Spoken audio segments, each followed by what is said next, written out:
செய்வதற்காக அரசாங்கம் லீஸுக்கு கொடுத்தாங்க. அதில் 3600 ஏக்கர் அப்பவே புறம்போக்கு லேண்ட் இருந்தது. அதுக்கப்புறம் 1947க்கு பின்னாடி இந்த லேண்ட்லாம் மறு சர்வே இதுவரைக்கும் பண்ணலை. ஒரு தடவை பண்ணுனதா சொன்னாங்க. அது இதுவரைக்கும் கணினிமயமாக்கப்பட்ட தகவலில் இதுவரைக்கும் எந்த விதமான நியூஸுமே அதில் வெளியிடலை. அது மட்டும் இல்லை, இப்போ முடிஸ் டவுன் வால்பாறைக்கு அடுத்து முடிஸ் டவுன் ஒரு 67 ஏக்கர் புறம்போக்கு லேண்டில் இருக்குது. அதில் கிட்டத்தட்ட நாங்கள் 500 குடும்பம் குடியிருந்து வர்றோம். அதை தனியார் நிர்வாகம் தனக்கு பாத்தியப்பட்டதுங்கிற மாதிரி அவங்க ஒரு சில சட்ட நடவடிக்கைலாம் எடுத்தாங்க.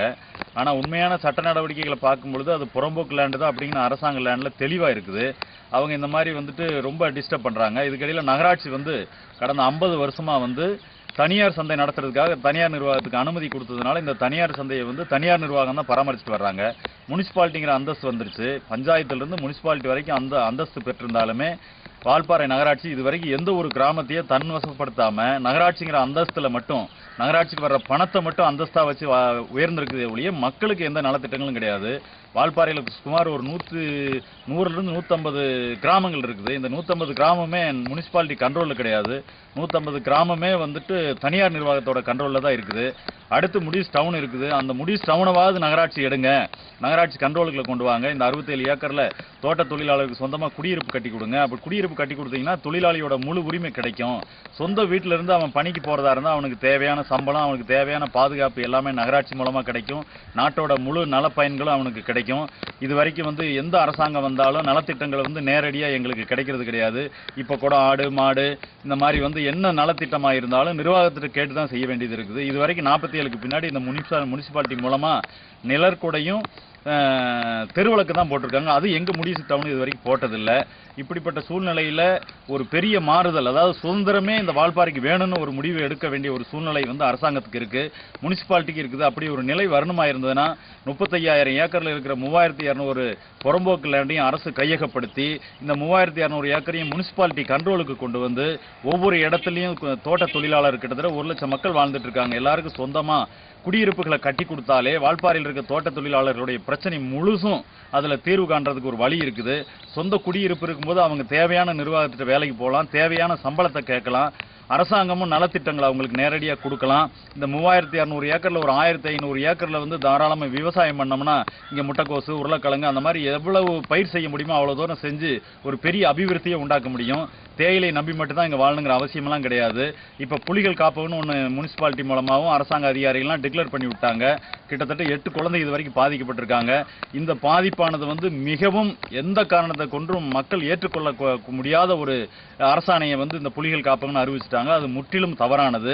ஏன்னா 1.5 லட்சம் மக்கள் குடியிருக்கிற ஒரு மக்கள் தொகை உள்ள பகுதியை புலிகள் வனச்சரணாலயம் அப்படிங்கிறது எந்த வகையிலுமே சாத்தியக்கூறாகாது. 1.5 லட்சம் மக்கள் வாழ்ந்துட்டு இருக்கிற இடத்துல புலிகள் காப்பகம்னு இவங்க அறிவிச்சாங்களே ஒழிய இன்னைக்கு பாதிக்கப்பட்ட குழந்தைகளுக்கோ இன்னைக்கு இந்த மாதிரி ஒரு பாதிப்பு அடுத்து வராது அப்படிங்கிறதுக்கு நிச்சயதார்த்தமோ எதுவுமே கிடையாது. இப்படிப்பட்ட சூழ்நிலையில குழந்தைகள் பள்ளிக்கு போறது பெரிய இடையூறாகுது. இப்ப கூட முடிஸ் அரசு மேல்நிலை பள்ளியில வெறும் 40 குழந்தைங்க தான் இருக்கிறாங்க. அடுத்த வருஷம் அதை மூட போறாங்க.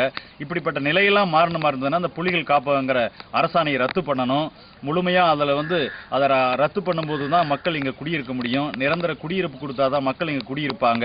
இதையெல்லாம் அரசாங்கமும் முனிசிபாலிட்டியும் தன்வசப்படுத்தி தன்னுடைய கட்டுப்பாட்டுகளை கொண்டு வரலனா வால்பாறையில தேயிலை காடுகள் மட்டும்தான் மிஞ்சுமே ஒழிய எந்த காரணத்தை கொண்டு மக்கள் இங்க குடியிருக்கிறதுக்கோ இல்ல மக்கள் வாழ்வதற்கோ உண்டான வாய்ப்புகள் குறைஞ்சு போயிடும். அது மட்டுமல்ல, தேயிலை தோட்ட தொழிலாளிகளை பொறுத்த வரைக்கும் இந்திய நாட்டில் 33% தேயிலை பயிர் செய்யறதுனால அந்நிய செலவாணியை கூட ஏத்துக்கிறோம். அவ்வளவு பெரிய மூலதனத்தை உண்டாக்கி கொடுக்கிற தோட்ட தொழிலாளர்கள் இன்னைக்கு மிகவும் பின்தங்கிய நிலையில இருக்கிறாங்க. அதுக்கு மாறுதல் வர்றதுக்கு ஒரே வழி 3600 ஏக்கரை அரசாங்கம் கையகப்படுத்தி முனிசிபாலிட்டி மூலமாகவோ அரசாங்க நேரடி பார்வையாலேயோ மக்களுக்கு குடியிருப்புகள் இன்னைக்கு முடிஸ் காவல் நிலையமே ஒரு தனியார் நிர்வாகத்திட்டு தான் இருக்குது. அந்த காவல் நிலையத்தை கட்டலாம். முடிஸ் டவுனுக்குன்னு தனியாக விஏஓ இருக்காரு, விஏஓ அலுவலகம் கட்டலாம். இன்னைக்கு டிஎன்இபிசியை பொறுத்த வரைக்கும் பார்த்தீங்கன்னா தமிழ்நாடு மின்சார வாரியம் வாடகைக்கு தான் இருக்கிறாங்க. ஆரம்ப சுகாதார நிலையத்துக்கு இது வரைக்கும் 30 லட்சம் ரூபாய் கடந்த எல்லா ஆட்சியிலையும் பணம் ஒதுக்கியுமே இது வரைக்கும் முடிஸ்க்குள்ள ஒரு ஆரம்ப சுகாதார நிலையம் கட்ட முடியல.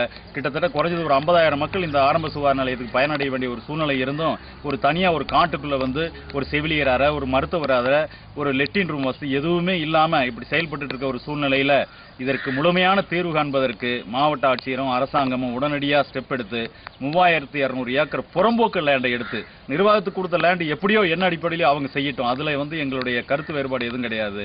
மக்களுக்கு தேவையான நலத்திட்டங்கள் இனிமேலாவது சுதந்திரம் அடைந்ததுக்கு அப்புறமாவது வால்பாறை மக்களுக்கும் தோட்ட தொழிலாளருக்கு ஒரு சுதந்திரமான வாழ்க்கையை உருவாக்குறதுக்கு அரசாங்கம் நடவடிக்கை எடுக்கணுங்கிறதுக்காக தான் இப்போ இந்த உள்ளாட்சி தேர்தலை நாங்கள் புறக்கணிப்பு பண்ணியிருக்கோம். வால்பாறைக்கு அடுத்து இருக்கிற முடிஸ் டவுனை பார்த்தீங்கன்னா எத்தனையோ கிட்டத்தட்ட 50 ஆண்டு காலமாக அந்த தனியார் சந்தை இயங்கி வந்துட்டு இருக்குது. இந்த தனியார் சந்தையில் இது வரைக்கும் ஒரு பொது கழிப்பிடம் கிடையாது. அப்படியே பொது கழிப்பிடம் கட்டுறதுக்கு ஒரு தடவை பர்மிஷன் கொடுத்தாங்க. அதை இன்னொருத்தருடைய சொத்துல இடத்த ஒதுக்குனதுனால அது ஹைகோர்ட்டில் இன்னைக்கு சென்னை உயர்நீதிமன்றம் தடை விதிச்சதுனால அது தடைபட்டு போயிருச்சு. பொது கழிப்பிடம் இதுவரை கட்டப்படலை. இது வரைக்கும் இந்த முனிசிபாலிட்டி பொறுத்த வரைக்கும் இந்த டவுனில் இருக்கிற மக்களுக்காக சீப்பர்ஸ் ஒதுக்குனது கிடையாது. ஒரு கழிப்பிடம் நிறைஞ்சு போயிட்டாவே அந்த யாருடைய கழிப்பிடம் நிறைஞ்சு போயிடுச்சோ அவங்க தான் கழிப்பிடத்தை சரி பண்ணிக்கக்கூடிய நிலைமை இன்னைக்கு வரைக்கும் இருந்துட்டு இருக்குது. அதனால முனிசிபாலிட்டி மூலமா தாராளமா சீப்பர்ஸ் ஒதுக்கலாம். அதே மாதிரி இதுவரைக்கும் நிழல் குடை வால்பாறையில் சுத்தியும் கட்டியிருக்காங்க. இது வரைக்கும் முடிஸ் டவுனுக்குள்ள நிழல் குடை கட்டினது கிடையாது. பள்ளி குழந்தைகள் நிழல் குடை இல்லாமல் பெரிய சிரமப்பட்டு இருக்காங்க. அது மட்டுமல்ல, முடிஸ் டவுனை பொறுத்த வரைக்கும் காவல் நிலையம் இல்லை. முடிஸ் டவுனை பொறுத்த வரைக்கும் இது வரைக்கும் முறையான அந்த சுகாதார நிலைமையை சரி பண்றதுக்கு உண்டான எந்த வாய்ப்புகளையும் அவங்க சுகாதார இதை பண்ணவே கிடையாது. அது மட்டுமல்ல, அடுத்து என்னங்க